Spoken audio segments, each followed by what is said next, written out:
13 ಜನ ಇರುವಂಥ ಹೆಲಿಕಾಪ್ಟರ್ ದುರಂತದಲ್ಲಿ ವರುಣ್ ಸಿಂಗ್ ಅವರು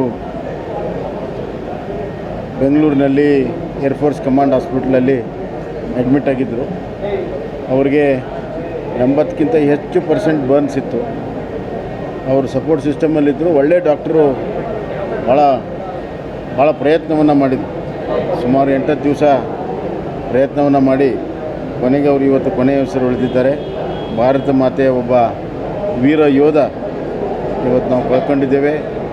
ಭಾರತದ ಸೇನೆ ಮತ್ತು ಜನತೆ ಇವತ್ತು ಭಾಳ ದುಃಖ ತಪ್ಪದಲ್ಲಿದ್ದೇವೆ.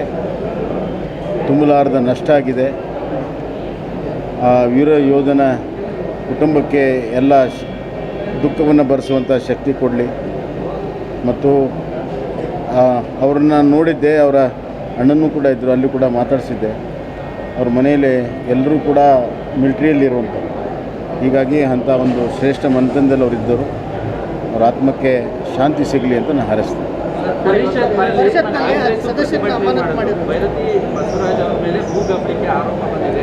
ನೋಡಿ